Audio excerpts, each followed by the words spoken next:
مسألة سنفى فضائل سورة الفاتحة درجة 1 صدرك 1 سورة الفاتحة انقل. فأقول مستعينا بالله قد ورد في فضل هذه السورة درجات سورة الفاتحة بطلع كيستي أحاديث كثيرة وكثيرة جدا. حديث هو باقي يتودف حديث باقي يتودف كان درجات سورة صدرك 1 سورة الفاتحة كان نبل ما حديث هو سنرى أكمل تدير منين انتبه حديث فقلما خابني عصر حديث الكبرة انتخابني عصر حديث عبد الله بن عباس رضي الله عنهما قال بينما رسول الله صلى الله عليه وسلم جالس حديث سورة درجات سورة فاتحة بتخيسة تقول واصل حديث عبد الله بن عباس كم مسلمين في رسائل فانو جيسن ما لي عبد الله بن عباس بينما رسول الله صلى الله عليه وسلم جالس قال وصل من ربي هاو تدروا وعنده جبريل نبي ربي بلا جبريل حال جرون عليه السلام إذ سمع نقيضا من فوقه جبريل سجلت وقاقه قبائسة نقيضا جدون سجلت أكا سجلت بلادت صوت الباب عندما تفتح سجلت ولادا كيرو ولام بلمتو نبيتني سجلت وهي كأكا سجلت ولا كيرو ولام بلمتو ذا مبايسة تأجي وقا سجلت كنا لجي فرفع جبريل بصره جبريل جيسا والفود إلى السماء جرسميت والفود فقال هذا باب قد فتح من السماء ما فتح قط كن ولاتك سمير خمبنبي أما درج إيجا سمير وممتي تكاولا بنم جيب تكاولا بنم قال فنزل منه ملك ما نزل قط ولا سمين ملك تتوقوت بديبوه ملك جسون تكاولا بنم وامك تهاريا ولا تكام بنم هاريا بنم ملك تكاولا بنم هار أبو نعم نعم غلام بنا مولاسني بسجلت ونولدتم إذن ولنا ما أجاي سيسو ملائكتكم مالك بيوجن مالك بماذا جاء؟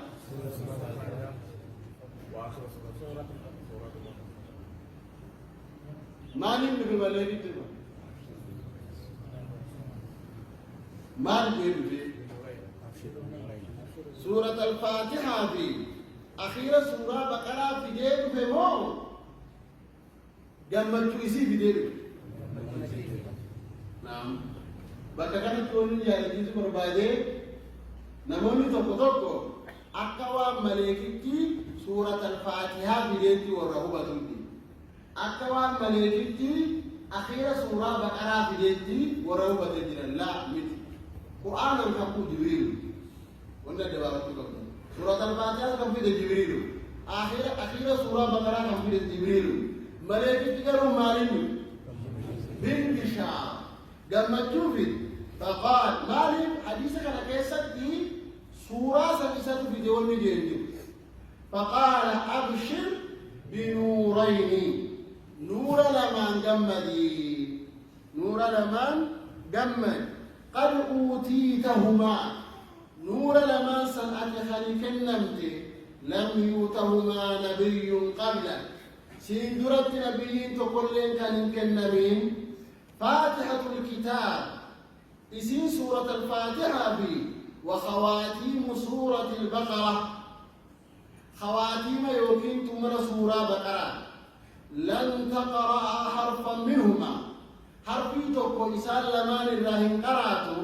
إلا أوتيته واس إسين جتسن رب سيخن ملك النمت ملك أخرجه مسلم والنسائي في سننه أسرت من سيالة سبر أبشر بماذا؟ نور لما قم يجي نور لما سورة الفاتحة نورا خواتم سورة البقرة ومالي نور جلال الله قفت نورا نور قرآن ربي قتمت نورا نعم قرآن ربي قتمت نور وأنزلنا إليك نورا مبينا قرآن قتمت نور أكسب وكسب إسان لماني النور جدتم معناني لما لهما إلا أن لهاتين مزية وزيادة في هذا الباب نور ما تروخ ستي مزية أدى وان سورة ويوكين آياتون بروهم أمني أبدي جدتو إذا أنه نور لك ست جدتو لملي آيات براك القرآن سورة براك القرآن نور هنقبو جدتو الآبتين ما أكمل مالك الماسي إلا أوتيتهما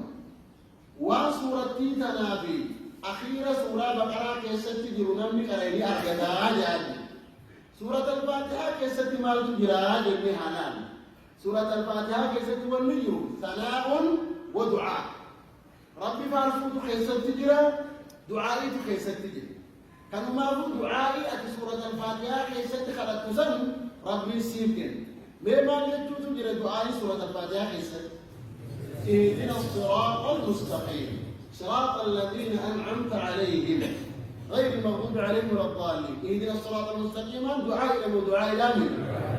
جاب اهدنا الصراط المستقيم كان قرأت إلا أوتيت وسورة الفاتحة ججاج صراط المستقيم تقدر فمو خلاتو لك جلت لنا أكني كنمت عجبت قالوا كنمتكنمنو بشروط تأتي إن شاء الله تعالى شرط أول جنان ونفو ديمو جاب إسيس ربي سيكيب لشرطي أتبوتي أتبديك أبيتس والآنمت تبديك أماتس والآنمت وأيضا أخيرا سورة بقرة كيسد مالك جنايوجن فيها إيمان ودعاء إيمان أبي دعاء كيسد جلسي كيسد لما قلت آمن الرسول بما أنزل إليه من ربه والمؤمنون كل آمن بالله وملائكته وكتبه ورسله لا نفرق بين أحد من رسله ثم قال ماذا؟ ثم ماذا؟ نعم غفرانك ربنا وإليك المصير نعم ربنا لا تؤاخذنا إن نسينا أو أخطأنا ربنا ولا تحمل علينا إصرا كما حملت على الذين من قبلنا ربنا ولا تحملنا إذا في آخر هذه السورة الدعاء جاب دعائي تنخلت إلا ماذا؟ قل إلا أوتيته وان سورتين تنجدت أخيرا سورتين تناجدت تجدت نحن ربي سيكنا جدنا كنابو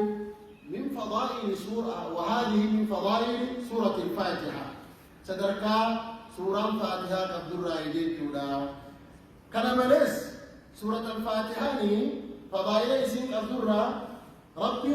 آياتهم دخل السلو يسيتنا قروا واجبا الله عز وجل من فضائل سورة الفاتحة الله عز وجل فرض قراءة سورة الفاتحة في كل ركعات الصلاة يفرق أول صلاة كيست ربي سورة الفاتحة أو سورة الكمام كم وكذب أما سورة الفاتحة ركع أول صلاة كيست وبكرة صلاة واجبة شرط كيست ويا تقبلن تقول كرامة كرامة تجيب كرام تربة كرام من سنة صلاة مكانتون سنة كنا خضرات لي خضوجة لا قرآن ما نمي أكا سورة الفاتحة كراء أولي قرآن ما تبنيات وقت كراء وطب كراء تبنيا وهذه من فضائلها ما يتدى سنة لا بتدى كراء من آدم أما اللي جاب قرتيجا سنة خنا اتجاهات قربان كيسر بيجا كراو تجرا ميلا ترى مكانه زينو تجرا بعدي تكبوا كيسر واجب في سنة كيسر في سورة الفاتحة ترى مكانه كراو تجرا ميلا حبي كان آية بقول لنا بدينا سورة بقول لنا كوني خصائص وسورة الفاتحة الدين بيتا باب تراتم وجدتنا إذن سورة حالة كنان يروهم جديد ديك أرما قولوا توقو هيكا إسابيهم كي والله لا بد هيكا إسابيهم كي لبرباج سال ومما يدل على فضل سورة الفاتحة وسورة الفاتحة درجات سيرتنا مكة كنتورا إني برا أبي سعيد بن المعلى رضي الله عنه أن النبي صلى الله عليه وسلم دعاه وهو يصلي قال له نبي ربي أصابت أبي سعيد المعلى جابته إسام الصديق يسأل صلاة الجنوة التنفير يا أبا سعيد جيّا أبي سعيد صلاة تجرى نوان إرد الدبيّا نوان إيه صلاة الرانا وتقودان أوان وقال بني وات رسول ربي ما منعك أن تجيبني ما تناوات راسلور يا أبي سعيد جنان بر صلاة خيسان تجيب أتي النبي ربي صلى الله عليه وسلم أتي قرآن ربي نجيني يا أيها الذين آمنوا استجيبوا لله وللرسول إذا دعاكم لما يحييكم وقول ربي برسول سيامي وواقع جدت ربي نجيني صلاة خيسة جرات الله ما ندر قواتني دين كانت أنسي يا أبا سعيد ودوت مسجد خيسان باني لأعلمنك أعظم سورة في القرآن الربط سورة قرآنات سبر سيسا انظر إلى أسلوب تعليم النبي صلى الله عليه وسلم أكا نبي ربي تنمك رأيش ميلانا سورة الفاتحة سكرايش الجنة دي سورة الفاتحة الرقالة سورة قرآنات الجنة ما الجن لأعلمنك أعظم سورة في القرآن قبل أن تخرج من المسجد ودوتي مسجدك أنا كيسا قد مبالن الرقالة سورة قرآن ستهما ديئتما الجنة دي في هذا تشويق لطالب العلم وتشويق إلى التعلم أكا طالب العلم إني كهو هو أكا إني هو لدوالة اتهمت فلان بركة بروتو حديثة كان الرابط وفيه نصح لطالب العلم حالة طالب العلم قالوا نمو نسيها إساتي أكا إني كداري توابا يدمو أسأل الله لي ولكم أن يوفقنا هذا الأسلوب الحكيم أكا رسول ربي نوا برسيسو قناتي إفي بسبر اللي برسيسو نابي سيد ربي نوا فلما أراد أن يخرج رسول الله صلى الله عليه وسلم من المسجد نبي ربي الدين أبي سعيد كلبته سمبودا أخذ يد من؟ يد أبا سعيد يد أبي سعيد حركة أبي سعيد كب حركة أبي سعيد كبي حركة أبتي مسجد خيسا قبه وهذا من لطف رسول الله صلى الله عليه وسلم وحسن خلقه مع أصحابه نما يساتيها أصحابه يساتي والدين أكا إني هالا جاني والجرات ودرس كان الرأول نتي أجر إني دين الإسلام نما برسيسو أخلاق عمات أبو نمي توا برسيسو كان اتسكي هالا جاري دان إفتي فولو دندو قبا جد كل الرأوبان حركة أبي رسول ربي أبي سعيد يبي أمي عليه الصلاة والسلام النبي صلى الله عليه وسلم نبي ربي نجا واحد من سنة أجراته حركة أبي سعيد أبي مسجد كيسا جنبه وقال جنبه يا رسول الله إنك قلت لو علمنا أعظم سورة في القرآن يا رسول الله هو لما أبي سعيد رسول الله كان يسيدي ولا ديمو تقدم أبي بهود يا رسول ربي الربودو سورة أنا ربي سبر سيزا جتي ميرسي سمالي نتي مخا يا نبي ربي جئي فقال الحمد لله رب العالمين ماذا؟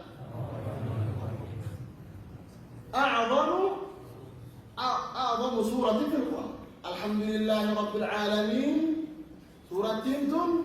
الربدو سورة والقرآن يجي نبي ربي أبي سعيد بن المعلى برسيس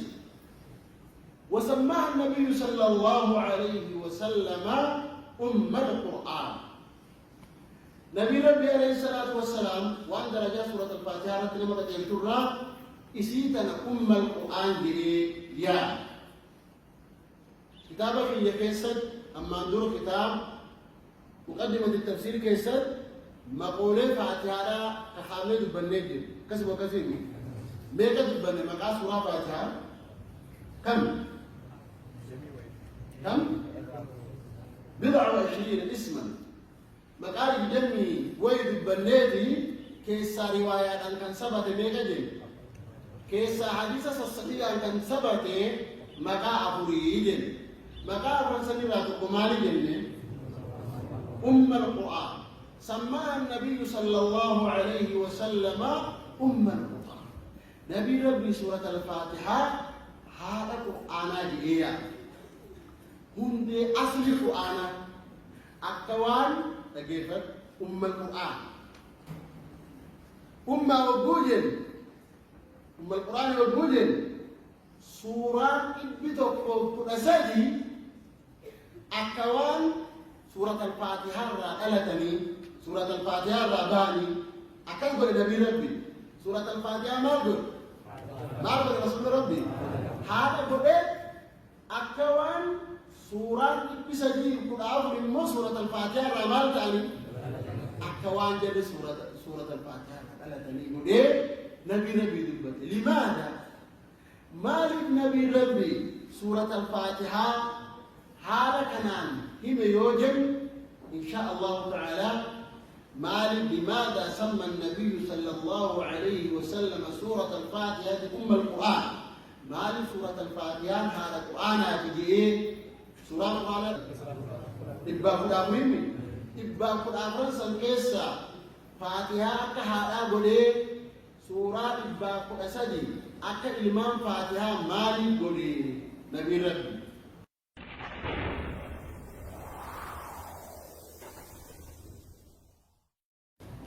وأستطيع بك الجوال لنا قد تولى خلاصة الدرس اليوم 3 مسائل أخذنا بالمسألة الأولى مسألة الكبا وكي تبقي ولا كيستي ونمتكبني أهمية تعلم تفسير كتاب الله العزيز برباكي ثم إيكا قرآن براتو كنجو قبل الكبا خنرتيازم قبل لما فاك نتيرتيازم فضائل القرآن عموما بود مدو صدر قوة قرآن ربي كبو جنيهاسم والمسألة الثالثة أبقي سنفا فضائل سورة ماذا؟ سورة الفاتحة فضيلة يومين درجات سورة الفاتحة كبو جنيه دبنه برنوني كيني كان تفسيرا الران تنان كيسر تبتيلي سدين كانت كان تيجي بديتا برو ما تدرين برنوتا كيني كان تفسيرا مالي سورة الفاتحة